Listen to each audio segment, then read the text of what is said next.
SMT Nation, we back. Nation, the most interesting thing happening with T-Mobile. They're wheeling and dealing, and I gotta say, I respect it. You know, I think it's pretty amazing that they're doing whatever it takes to try to get their spectrum. But then there's a part of me that's like, why do they feel compelled to do this? Like, why do they think they have to do this? But anyways, let's take a look at this. It has to do with Spectrum Auction 108. T-Mobile's doing everything they can to try to get it. And it's commendable, man. They really are working hard to try. And anyways, let me give you guys the details as what exactly is happening here. Anyways, I posted this over on my Twitter handle, my X handle. If you guys don't follow me there on that platform, there's a link down in the description for it where I posted the image of this document. All right, this is dated from February 15th. Just got it. I think I was tagged. Either it was Crow's Nest or Network Nerd or both of them. Shout out to those guys for, sending this over to me on Twitter.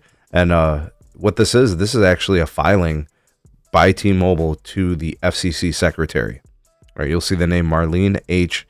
Dorch, secretary of the FCC, and it's filed officially. What this is license proposals here. All right, listen up to this disclosure here.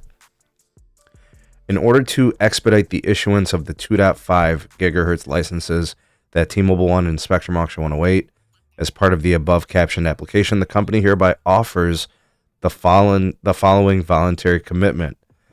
They are voluntarily trying to make a deal in order to get their Spectrum 108 auction licenses completely cleared and assigned to them. They look like they are willing to divest spectrum that they already own.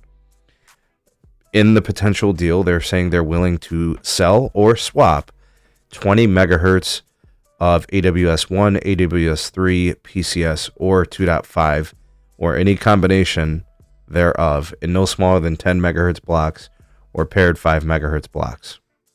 Specifically, the locations: Hawaii 1, Kawhi Leonard, Hawaii 2, which is Maui, and then it says CMAs, to an unaffiliated entity. So basically divesting to some other company.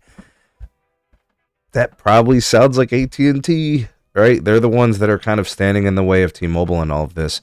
They said that they're willing to do this, assign the transfer and the divestiture of the spectrum licenses within 12 months of issuance, right? So they would be doing that. That way they have the time to go ahead and be assigned the spectrum from the FCC, and then they could deploy and launch. And this is pretty crazy. Was not expecting anything like this. So we have been talking about AT&T. We know that they have been the one that has been standing in the way in all of this. And, this is what AT&T was talking about. Like in a place like Hawaii where there is no C-band, there's none of that. There's no DoD. They have no available mid-band spectrum to launch there, to build and deploy there. Basically, it's just their PCS, AWS, and all their low band, right? T-Mobile's the only company that has a mid-band 5G solution in that entire set of islands, right? So T-Mobile's like, hey, we'll play nice. We'll give them some spectrum or whatever, and that levels the playing field, and then it expedites, T-Mobile the opportunity to get the rest of their spectrum. So to me, it seems like they're so focused on getting Spectrum Auction 108 licenses on air, they're willing to do, I think, even a little bit extra than what they probably have to. But I will tell you guys, they do have a shit ton of spectrum, right? They have enough spectrum for 2 companies, right? And they have been active at all of the spectrum auctions, and the FCC hasn't stopped them from being active in those auctions. They've permitted them and allowed them there. They haven't done anything wrong, but it is true. They have a lot of spectrum. In a place like Hawaii, it's going to be very challenging for both Verizon and AT&T to build a semblance of a capacitive network for their customers if there's no available spectrum. Remember, they have no 3 gigahertz stuff. There's no DoD. There's no C-band. I don't even think you're allowed to do CBRS there because all that stuff is military based and they don't get access to it. Right? So that's all part of this.